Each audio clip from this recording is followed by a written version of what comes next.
right? Nope. So you want me to just introduce you right quick? Okay, hold on a sec. Cause sure enough, my friends start calling me. I'm like, y'all need to quit playing somewhere. As soon as they see you Is pop that- up online. That's all. Let me just introduce you. You can step up and I'll just kind of set the tone. Yeah. All right, everybody ready? All right, good afternoon, everyone. We really appreciate you coming out for this important message. We want to discuss the occurrences that happened at the Wendy's this past weekend. And what we're going to just talk about, we have here today our Fire Chief Randall Slaughter, our Chief Fire Investigator, and also James Oliver, and also a member of the ATF who we'll introduce as well. So thank you for being here today. Thank you. Well, good afternoon. First of all, thank you so much for being here. I want to start by expressing my heartfelt condolences to the Brooks family, as well as acknowledging and appreciating the work and effort of the brave men and women of the Atlanta Fire and Rescue Department, as well as other local firefighters from other mutual aid jurisdictions who responded into the city on last week to help us mitigate the events on Friday night. As many of you all witnessed on live TV, our fire crews, many of which are standing behind me now, were actually surrounded and denied access to the Wendy's when it was set on fire. At one point, a person even jumped onto the apparatus. It became a very dangerous environment for these firefighters, especially as bricks and other objects were hurled at the apparatus. As fire chief and native Atlantan, I take it personally when lives and or property is lost in our great city, particularly as it relates to fires of arson. We don't want to allow the peaceful voices and focus of our protesters to be overshadowed by events such as this, which tend to grab the headlines. Solving this arson crime has become a top priority for me, as well as our fire investigations section headed by Chief Fire Investigator James Oliver, which you will hear from shortly. He, in collaboration with the Atlanta Police Department, the ATF, and other partners at the state level, have been working day in and day out to solve this crime since it occurred last Friday. Next, you will hear from him, Chief Fire Investigator Oliver, and he has some information that he needs to share with the public. And after that, we will take any questions that you may have. Chief Oliver? Good afternoon, everyone. Again, I'm James Oliver, Section Chief of the Fire Investigations Unit. Also here with us today is Agent Henry Countryman with the ATF. Thank you all for being here. The Atlanta Fire Investigations Section is actively and aggressively investigating the fire at the Wendy's located at 125 University Avenue. We will be the lead on any arson charges brought in this case. We're working with multiple law enforcement partners to include the ATF, who is also present today, and we're combing through evidence that we have collected to this point. Today we're here to ask for the public's help identifying persons of interest in the Wendy's fire, along with any additional tips to help solve this case. As you're aware, APD previously released photos of 2 female suspects. The photos that we're sharing today are better quality photos of one of those suspects, but to be clear, we're still looking for both of them. As you've already all reported, Crime Stoppers is currently offering a $10,000 reward, leading to the arrest of individuals responsible for setting this fire at the Wendy's. Today, we're also announcing that the Georgia Arson Control Board will be offering up to an additional $10,000 reward for the arrest and conviction of the arson at Wendy's. Our PIO Sergeant Stafford will be sharing the contact for the Georgia Arson Control tip line, as well as photos of the individuals we're trying to identify. This is an ongoing investigation with numerous suspects, so additional photos may be released as we have located them.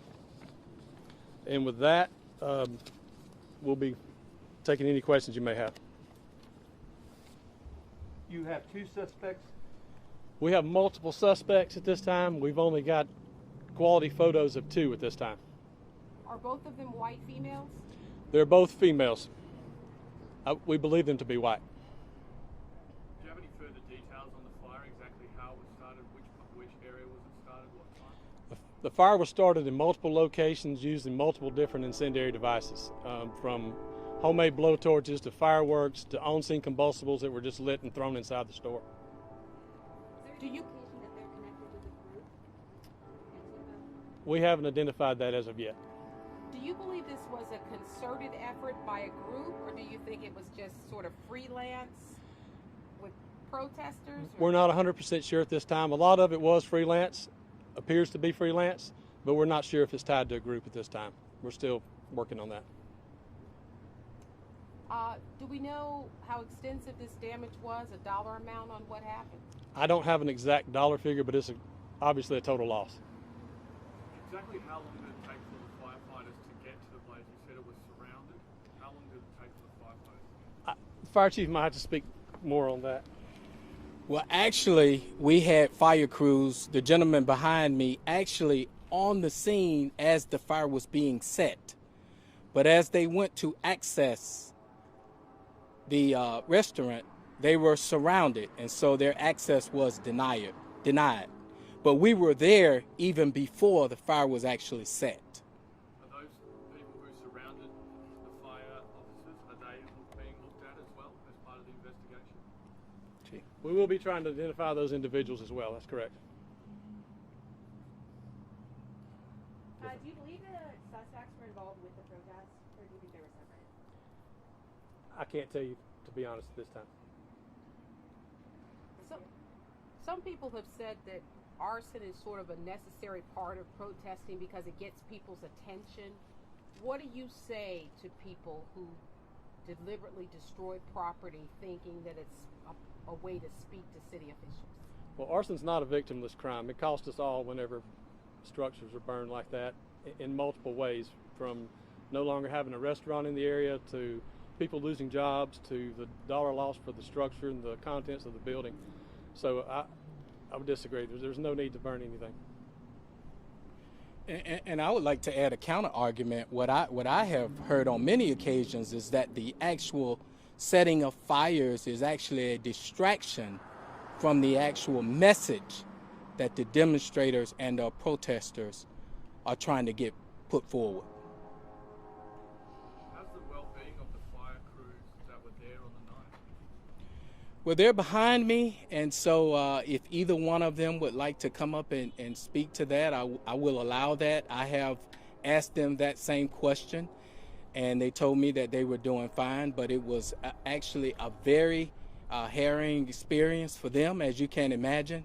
In recruit school, they don't train us to get ready to fight the fire and also avoid bricks and other objects being thrown at you at the exact same time. But if there's anyone from the crew that would like to come up and answer your question, I will allow that, Lieutenant. So were the Don't be bricks shy. hurled at the firefighters or at the equipment, or both? It's my understanding that the bricks and other objects were thrown at the apparatus itself in an attempt to keep them from accessing the fire and, of course, extinguishing it in a fast fashion. Did your crew get out of the truck at one point? It's not my understanding that the crew ever got out of the truck. I was watching it, and it looked like that, you were just surrounded. You couldn't go forward, and you had actually a police escort helping you back out of there. Is that correct? That's absolutely correct. And again, at one point, we even had someone actually mount the apparatus and start riding the apparatus, which it was rolling. It was a very, very dangerous situation, not only for our firefighters, but for the bystanders as well. And so this notion that you all just sort of stood back and let it burn was not the case. That's absolutely not the case. As a matter of fact, we were positioned and ready just in case a fire started. But once we tried to make access and the position became so dangerous for our firefighters, there was no way we were going to allow them to continue to go in and have the possibility of getting hurt themselves. Now, we take a different approach when there's a rescue, a potential rescue, but every situation is different. And I absolutely value the lives and safety of our firefighters in all situations. And we're actually talking about what unfolded Saturday, not Friday, correct? Correct. And so you would describe that as a dangerous situation for your firefighters at night? Absolutely. Have you enacted any policy changes to help moving forward if there are any protesting where it gets this crazy, so to speak? We have, but in deference to the safety of our firefighters, I'm not at liberty to discuss those response plans in this format. But we have definitely created response plans as a result of what happened to us last Saturday night. Approximately how many firefighters did you have on the scene? We had approximately 60 firefighters positioned at the time of the at the time of the fire. And how about trucks or engines? I don't have that information right in front of me, but we also had mutual aid support from 5 or 6 jurisdictions throughout the metro area. So as we were there positioned on the ground, we had mutual aid departments actually covering our stations, responding to the other routine calls for service. Were they also blocked from entering as well? Absolutely. Everyone, all fire units were blocked from gaining access to the fire. Approximately how many protesters were on the ground? I don't know. I don't have that information. Were some of these blocks being done by vehicles? Maybe not all people, but by vehicles?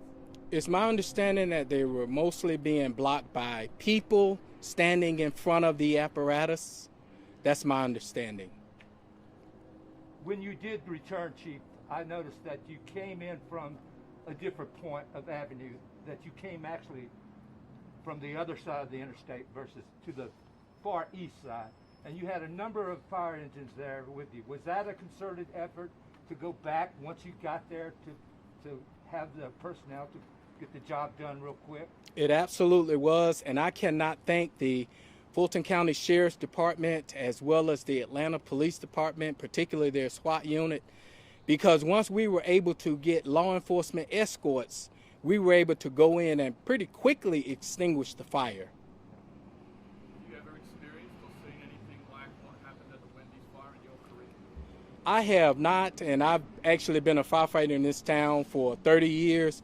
I have seen multiple protests, but normally there's not an effort to harm firefighters or fire apparatus. I've never seen that in 30 years.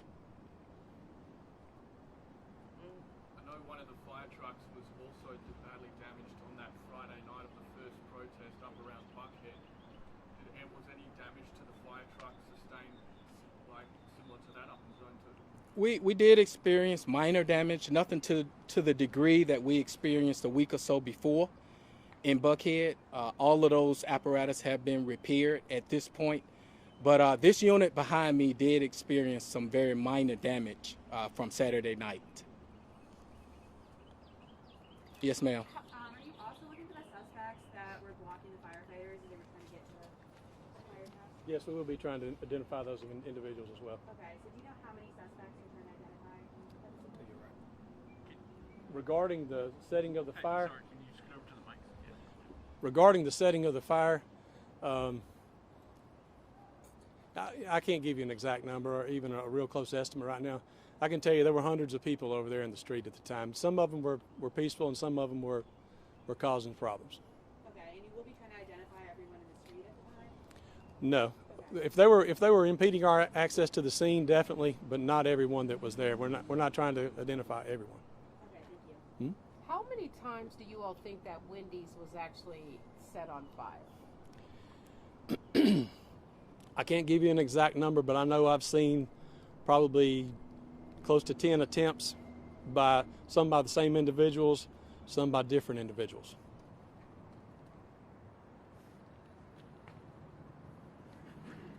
How many of those 10 attempts do you think were successful?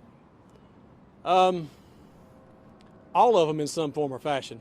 I mean, ultimately the fire extended and burned through the roof of the structures, you can see. But all of them cause some level of damage inside the building. One more question.